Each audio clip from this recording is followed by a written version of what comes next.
Let's start the show by talking about my new sponsor, Paloma Verde Store. Head over to palomaverdestore.com for all of your CBD needs. They've got the CBD gummies, topicals, the salve, sports cream, soft gels, the tinctures. They've even got pet products. I love this stuff. Having gone to a night shift recently and having trouble sleeping during the day, it helps mellow me out and put me right down whenever I need to get some sleep for the day, so I'll be refreshed for my night shift.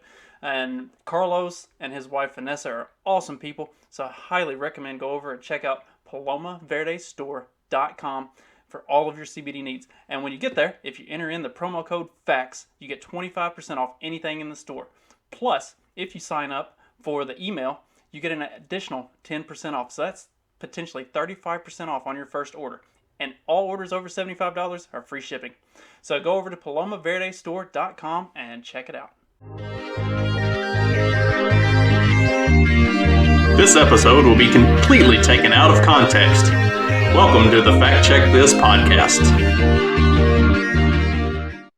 All right, Fact Check This podcast, episode 61. And how insane is it that they continue to push forward with all of this just ridiculous COVID-19 narrative bullshit? There are things that, and not just COVID-19, but more specifically and possibly more importantly, the vaccine ignorance that's been going on. There are not studies, not articles, not actual factual evidence. There are uh, narrative pushers who are suggesting that the reason there have been as many negative side effects and just bad reactions to the vaccine as what there has been is because of stress, because of increased stress levels, that people are stressed over this whole situation, and so that's causing them to have bad reactions to the vaccine. That that that's insane. That's not it's not the way science works. And and then I saw a commercial for a psoriasis medicine that came out, or like the psoriasis medicine's been out for a long time, but I saw the commercial yesterday, and they talked about all the different side effects of this medicine that include headache, nausea, extreme vomiting. Uh, oh gosh, what else was it? Upper respiratory infections, depression, and suicidal thoughts and tendencies. There was several, and this is it's not just for this one specific drug that treats psoriasis. Like everything that's out there, if you watch Hulu with ads or just watch daytime television for 30 45 minutes, you're going to see advertisements for some crazy medicine that has a list of side effects miles long that just runs, like they read through them as fast as they can so you don't hear all the terrible shit that this stuff is going to do to you. And these are the things that have been tested and gone through all of the full gamut of everything that they need to find out what it does. Like 5 years or more of clinical trials and figuring out what this stuff does and how it affects people over time. And these are the things they learn about this stuff. And this is just like basic stuff for treating psoriasis or restless legs or gassiness. We're not even talking about like mRNA type stuff. We're not even talking about anything that hasn't undergone any clinical trial whatsoever, like the COVID vaccine. Like, what I don't understand how people don't get like the immediate side effects that you're seeing now, the stuff that's happening to people that ranges up to death, that is definitely negatively impacting women in disproportionate numbers. And that's the stuff that we're seeing now. That's what's happening right now. That doesn't take into any account what's going to happen over the next 18 months, 2 years, 5 years. You have no fucking clue. This stuff could be something horrible. And then there's all this this bullshit about it's time to stop tolerating the anti-vaxxers. Fuck right on off with that. Like, no, it's not time to start being to stop being nice to us. It's not. I have you, nobody's being nice to us as it is. How about you start for a change? How about you start tolerating us? How about you start uh you know not treating us like secondhand citizens? There are places that are like everybody acts like this like the COVID passport or the vaccine passport thing isn't going to be a real thing. It is actively happening already. Like, there are already companies, there are already businesses, there are already places, actual places that are putting these types of restrictions on people that if you don't get the vaccine, then you're not going to be allowed to participate in civilized society. And honestly, fuck civilized society. Civilized society isn't much of a place that I really want to have a whole lot to do with anyway, especially with the brain dead fucking morons who are running around constantly telling everybody that you need to wear a mask. They're getting mad at people who won't wear a mask outside when there's literally nobody anywhere fucking around you. That's the dumbest shit I think I've ever seen. I cannot tell you how many people I have seen on like different social media, specifically Twitter, but across all platforms, that as the CDC is suggesting that you can stop wearing a mask if you've been vaccinated when you're outside, or as like Texas dropped the mask mandates, or different places are starting to lift their mask mandates, or uh, what have you. The the sheer just volume of morons coming out of the woodwork to say, "Oh, I'm not going to stop wearing my mask, and I'm gonna keep wearing my mask so that I'll piss off the Republicans and all the anti-vaxxers and so all these science deniers." All right, let's talk about science deniers, like the people who have been actively avoiding and trying to disclaim real scientific evidence for the past year. It, but I'm the science denier, right? Yeah, okay, that's real fucking rich. But then, like, I don't give two shits if you don't wear a mask or do wear a mask or wear four masks. I don't fucking care.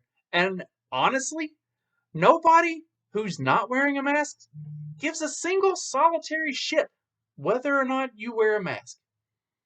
Not in the least bit. It has nothing to do with whether or not you do it. What it is entirely boiled down to is you should not be allowed to tell us that we have to do it. Like, that's not the way this works. We're allowed to assess the risk and decide, okay, am I good with the potential that this could be dangerous for me? Yeah. You know what's infinitely more dangerous? Driving a car every day. Still choose to do it. And like, life is 100% about risk and deciding what level of risk you're willing to take. And if COVID has done nothing else, it has shown us the people who are unwilling to make those decisions for themselves and need to have their hands held and need to be told what they can and can't do for their own good and their own safety. Really, I mean, that's what it is. That's where we are. And speaking of being told what you need to do for your own health and safety,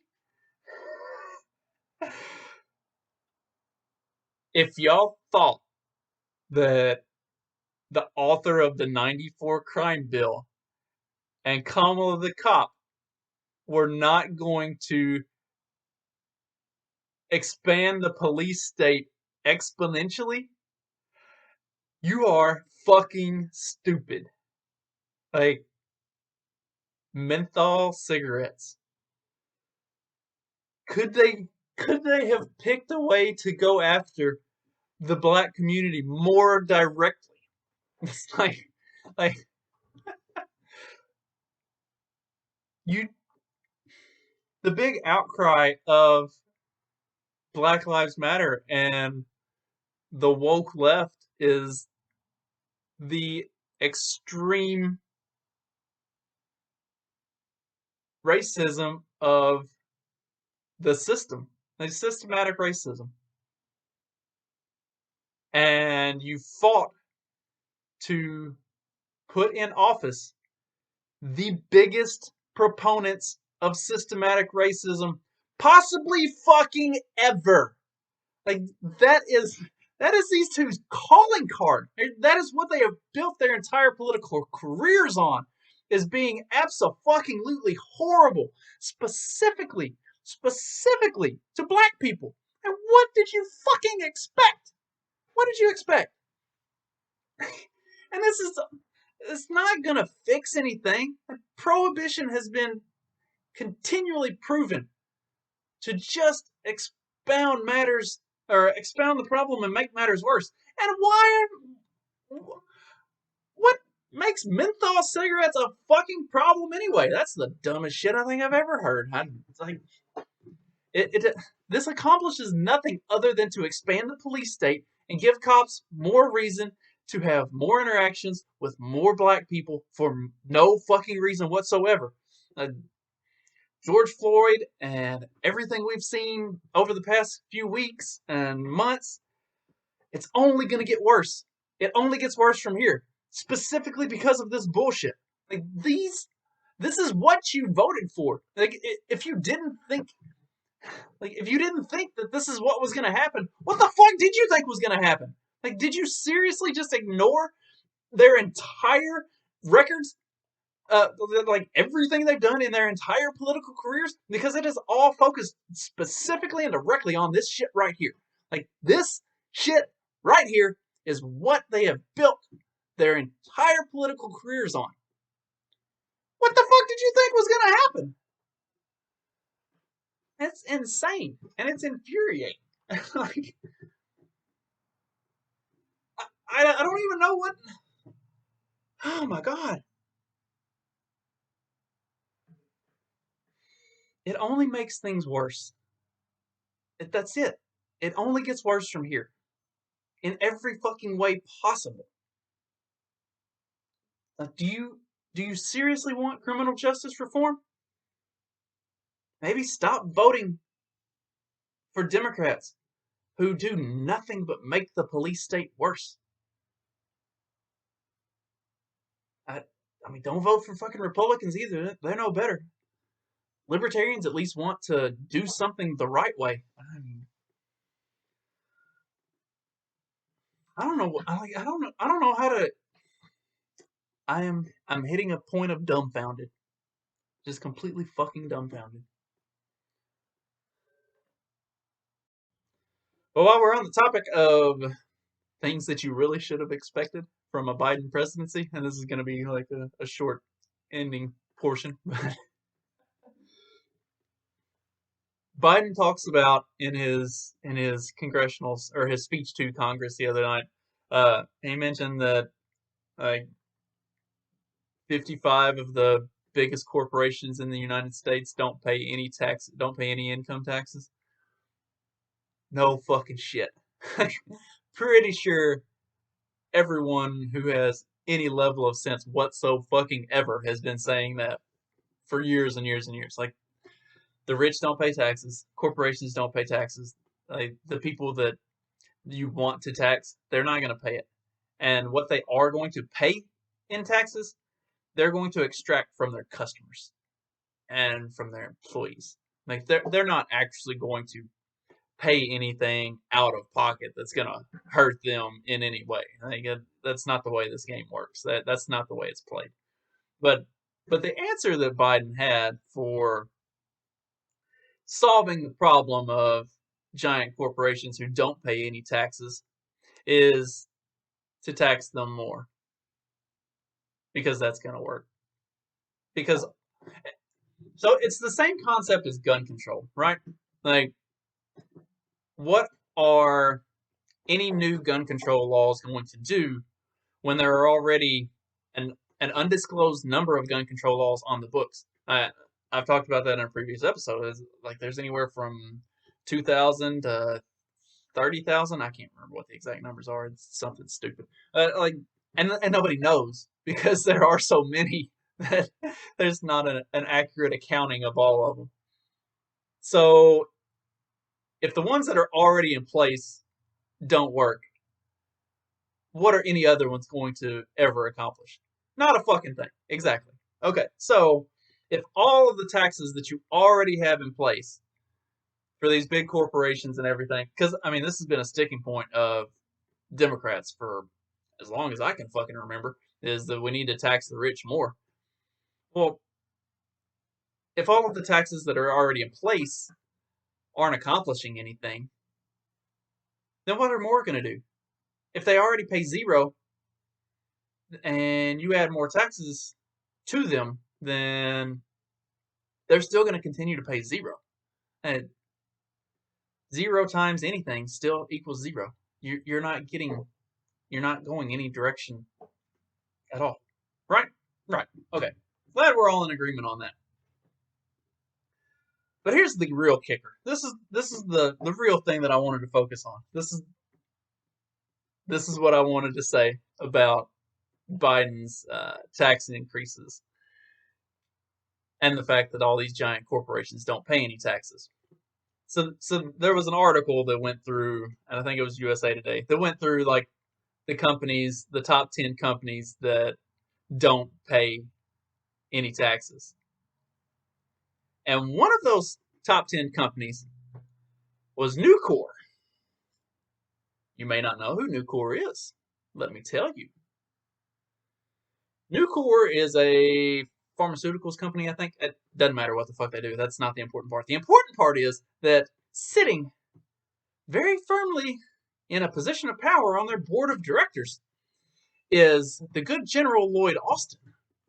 Now, I'm sure you know the name General Lloyd Austin because he is Joe Biden's Secretary of Defense.